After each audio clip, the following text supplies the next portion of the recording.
Hello friend, কেমন আছেন আপনারা? আশা করি সবাই ভালো আছেন, খুশিতে আছেন, পজিটিভ ভাবনা চিন্তা করছেন। আমি এসেছি একটা নতুন রিডিং নিয়ে। এখানে আমরা দেখব আপনার পার্টনারের কারেন্ট ফিলিং কি রয়েছে, সে আপনাকে নিয়ে কী ফিল করছে। তবে এটা জেনারেল কালেকটিভ রিডিং, সেটা ধ্যান রাখবেন। যেটা রেজোনেট হবে সেটা নেবেন, যেটা রেজোনেট হবে না সেটা ছেড়ে দেবেন। টাইমলেস রিডিং, এটা যে কোনো সময় দেখতে পারেন। নিজের পার্টনারের ওপর ফোকাস রাখুন। দেখি ওভারঅল ফোকাস আপনার যেন পার্টনারের ওপরেই থাকে। ডিভাইন আমায় প্লিজ গাইড করুন। আমার ভিউয়ার্স যার ব্যাপারে ভাবছে, যার উপর ফোকাস করেছে, তার কারেন্ট ফিলিং কি রয়েছে। চলুন দেখি তার কারেন্ট ফিলিংস কী রয়েছে। এছাড়াও লাইফে যে কোনো প্রবলেম, মানি, হেলথ, কেরিয়ার, রিলেশনশিপ, যে কোনো প্রবলেমে আমার সাথে যোগাযোগ করতে পারেন। আমার নাম্বার 7501073657। তবে প্লিজ কল করবেন না, হোয়াটসঅ্যাপে মেসেজ করবেন, আমি আপনাকে মেসেজে রিপ্লাই দিয়ে দেবো। তবে চলুন দেখি আপনার পার্টনারের কারেন্ট ফিলিং কী রয়েছে। আপনার পার্টনারের কারেন্ট ফিলিং কী আছে।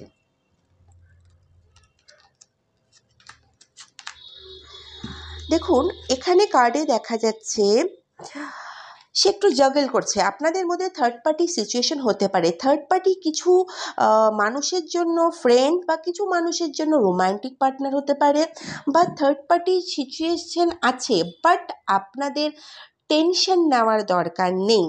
হতে পারে পাস্টে এই পার্সন যাকে ভেবে আপনি এই রিডিং দেখছেন, সে একটা স্টেবল রিলেশনশিপ খুঁজছেন। তবে এই পার্সন আপনার সাথে সমস্ত কিছু ব্যালেন্স করতে কিন্তু চাইছে।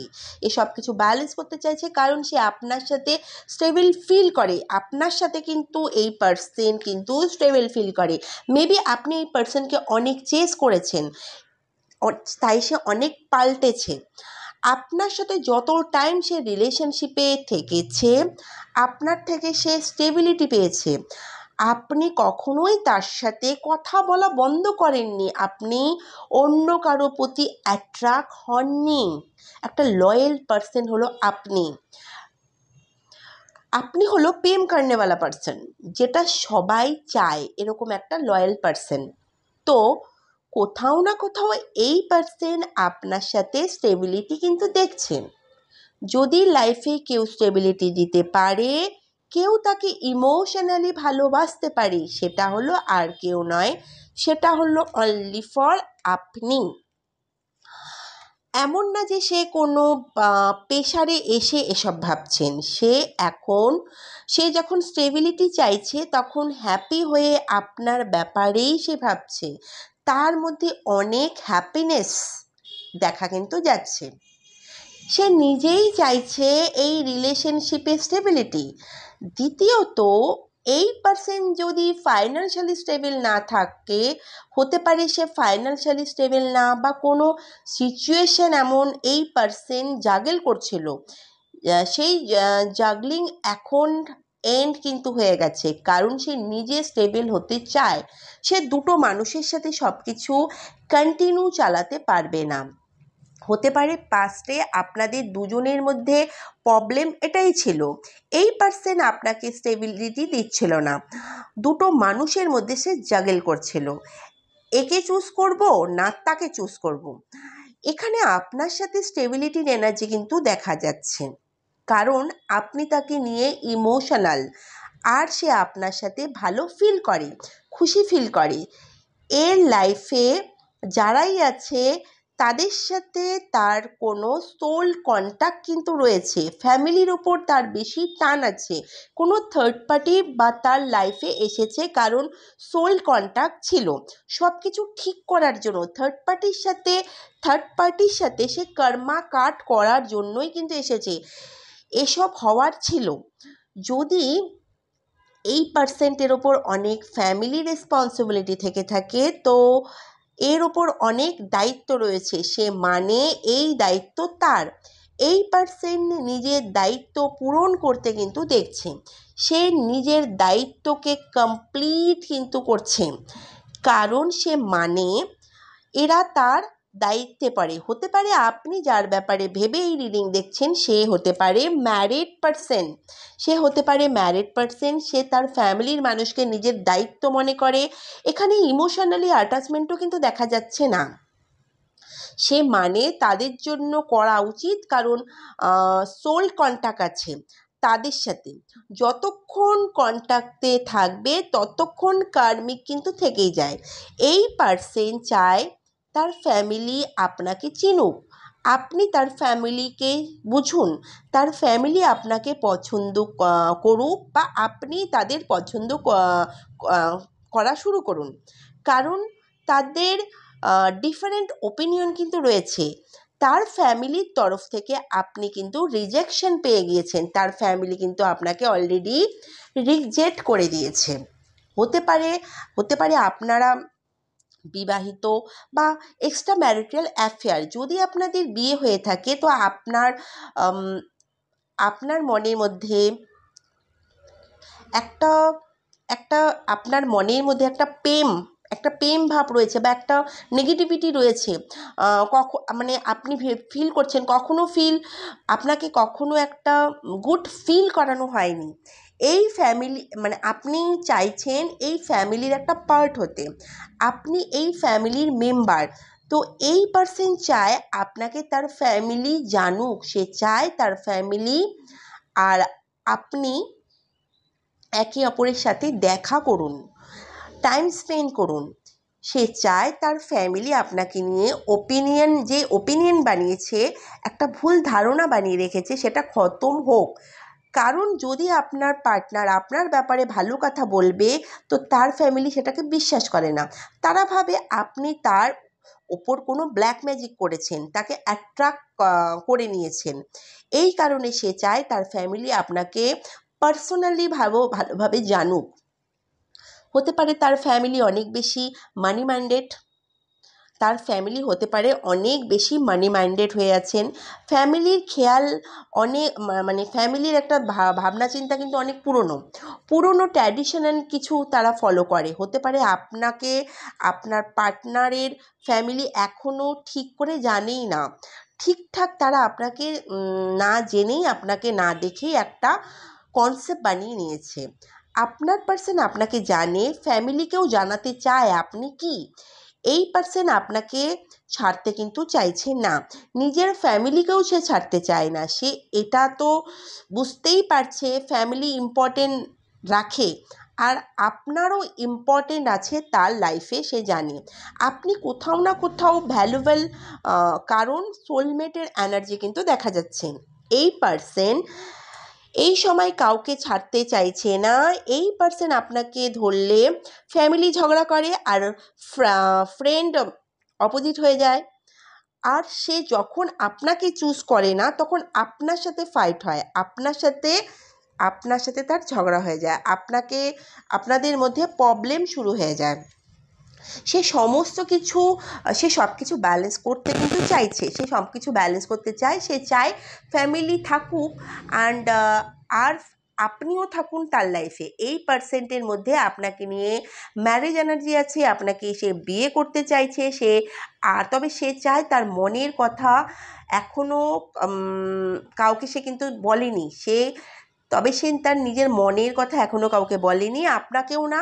এই কারণে সে চায় তার ফ্যামিলি আপনাকে জানুক। এই পার্সন আপনার প্রতি অনেক অ্যাট্রাকশন ফিল করে। হতে পারে সেটা আপনার বিউটি বা আপনার বিহেভিয়ার বা আপনার কথা বলার স্টাইল, কোনো না কোনো জিনিসের জন্য এই পার্সন কিন্তু অনেক বেশি অ্যাট্রাক্ট হয়ে আছে।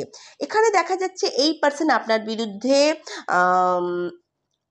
এখানে দেখা যাচ্ছে এই পার্সনকে আপনার বিরুদ্ধে একটা ভড়কানোর চেষ্টা কিন্তু করা হচ্ছে।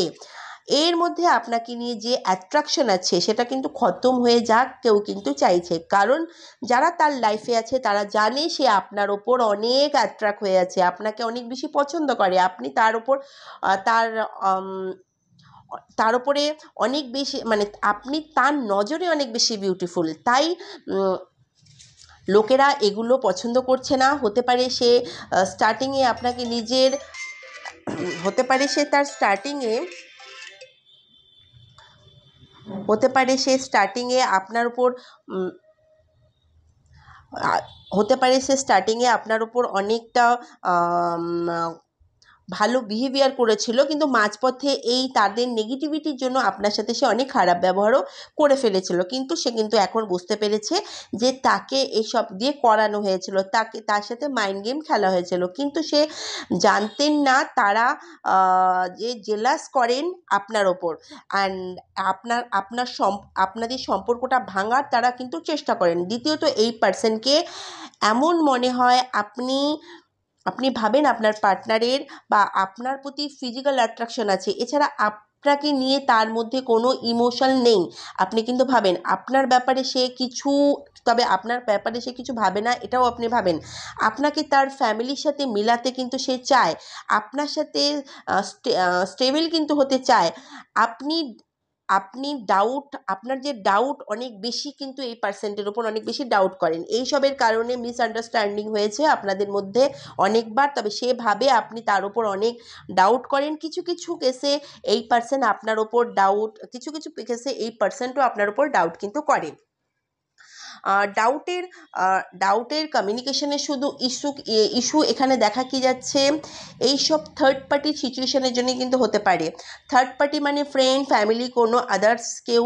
দ্বিতীয়ত, এখানে থার্ড পার্টি সিচুয়েশন হতে পারে যেখানে এই পার্সন অ্যাট্রাকটিভ হয়ে গিয়েছিল, তবে থার্ড পার্টির সাথে নেগেটিভিটি এনার্জি কিন্তু দেখা যাচ্ছে, যেই অ্যাট্রাকশন ছিল তা এখন কিন্তু নেই। যদি থার্ড পার্টি তার লাইফে এখনও রয়েছে, যদিও তার থার্ড পার্টি কিন্তু তার লাইফে এখনও রয়েছে, তবে থার্ড পার্টি কিন্তু সেই জায়গায় নেই। থার্ড পার্টি তার লাইফে এখনও আছে, কিন্তু সে কিন্তু তাকে সেইভাবে ট্রাস্ট করছে না, তাকে কিন্তু সেখানে কিন্তু একটা ট্রাস্ট ইস্যু রয়েই গেছে। সে থার্ড পার্টির উপর ট্রাস্ট করতে পারছে না, আর থার্ড পার্টির ওপর ট্রাস্ট করতে পারছে না বলে, কারণ অ্যাট্রাকশন দিয়ে রিলেশনশিপে কিন্তু স্টেবল থাকা যায় না। এখানে দেখি থার্ড পার্টিকে এখনও কি আছে, তো আপনাদের মধ্যে যে থার্ড পার্টি আছে তার মাথার মধ্যে কী চলছে, কিন্তু তার মাথার মধ্যে কিন্তু শুধুমাত্র আপনার পার্সেন্টের থেকে পয়সা গেইন এসবই কিন্তু চলছে। থার্ড পার্টিও তাকে সত্যিকারের ভালোবাসে না। যেটা আপনি আপনি আপনার পার্টনারের জন্য করেন, আপনার পার্টনারের জন্য যেই জিনিস থার্ড পার্টি আপনার পার্টনারের জন্য যা করেছে, সমস্ত কিছু আপনার পার্টনার দেখে যে কে সত্যিকারের রিয়েল তাকে ভালোবাসে। এখানে কিন্তু আপনার দিকেরই পাল্লা ভারী রয়েছে। আপনার পার্টনারের ফোকাস কিন্তু থার্ড পার্টির উপর নেই। সে এখন লাইফের গোল, এমনকি তার লাইফের গোলের উপর কিন্তু ধ্যান দিচ্ছেন। আপনার সাথে জোড়ার কথা কিন্তু সে বেশি ভাবছেন, কিন্তু সে থার্ড পার্টির সাথে থাকতে চায় না। থার্ড পার্টি তার তরফ থেকে যতটা পারছে অফার করছে, কিন্তু আপনার পার্টনার তাকে ইগনোর করছে। যেভাবে একসময় থার্ড পার্টির জন্য আপনার পার্টনার আপনাকে ইগনোর করছিল, সেমভাবে আপনার পার্টনার আপনার জন্য তাকে ইগনোর করছে। দ্বিতীয়ত এমনও হতে পারে এই পার্সেন্টের মনে আপনার লাইফে যে কোনো থার্ড পার্টি চলে এসেছে সেটাও সে ভাবছে, যেই কারণে আপনার ধ্যান বা ফোকাস এই পার্সেন্টের উপর নেই। আপনি তার উপর ধ্যান দিচ্ছেন না, সে ভাবছে, তার উপর ফোকাস করছেন না, এই ডাউট কিন্তু চলছে। আপনি তাকে অ্যাটেনশন দিচ্ছেন না, তাকে মানাতে চাইছেন না, এইসব কিছু আপনার পার্সেন্ট ভাবছে। অ্যান্ড এখানে কিন্তু এই পার্সেন্ট নিজের পেছনেই, মানে ডেফিনেটলি এই পার্সেন্ট কিন্তু আপনার পেছনে ভাগবে। আপনার সাথে যে ভুল হয়েছে তা ইউনিভার্সের কাছে সে জাস্টিস চাইছে, অ্যান্ড ইউনিভার্স নিজে আপনাকে জাস্টিস দিতে চায়। যেটা আপনি পাওয়ার যেটা আপনার পাওয়ার জন্য আপনি নিজের জান লাগিয়েছেন, এত চেষ্টা করেছেন, নিজের সেলফ রেসপেক্ট নামিয়েছেন, এখন এই পার্সন আপনার পিছনে ভাগবে। আপনার টেনশন নেওয়ার কোনো দরকার নেই, সব কিছু ব্যালেন্স হবে। এখানে কর্মা ব্যালেন্স হবে। দ্বিতীয়ত, আপনার সাথে যা ভুল হয়েছে তা সে সরি বলবে। জেনারেলি এখানে দেখা যাচ্ছে আপনার পার্সন কিন্তু আপনার কাছে ফিরে আসবে। এই পার্সন আপনার পেছনে ভাগছে, এখনও সে যদি আপনার পেছনে না ভাগে তো একটু পেশেন্স অ্যান্ড ইউনিভার্সের ওপর আপনি স্যালেন্ডার করে দিন। তারপর দেখুন এই পার্সন আপনার পেছনে কেমন করে ভাগছে। নিজে থেকেই ম্যারেজের কল, মানে সে সব কিছু সে নিজে থেকেই মেসেজ করবে, এমনকি ম্যারেজের প্রস্তাব দেবে, এমনকি সে মেসেজ কল নিজেই বন্ধ করেছিল কিন্তু সে নিজেই আবার স্টার্ট করবে। এখন যদি আপনি ইমোশনালি আপনি ডিসব্যালেন্স হয়ে থাকেন তো চিন্তা করবেন না, সব কিছু ব্যালেন্স হয়ে যাবে। প্রেজেন্টলি আপনার লাইফে কোনো রকমের ফাইন্যান্সিয়ালি ইস্যু আপনি ফিল করলে সেটাও আপনার প্রবলেম সলভ আউট হয়ে যাবে। অ্যান্ড ইউনিভার্স কিন্তু বলছে আপনাদের কিন্তু আপনাদের লাইফে যত প্রবলেম ছিল সমস্ত কিছু সলভ আউট হয়ে যাবে। ইউনিভার্স কিন্তু আপনাদের সাথে রয়েছে। তবে কেমন লাগলো এই রিডিং, এই জানাতে ভুলবেন না। দেখা হবে নেক্সট ভিডিওতে। রাধে রাধে।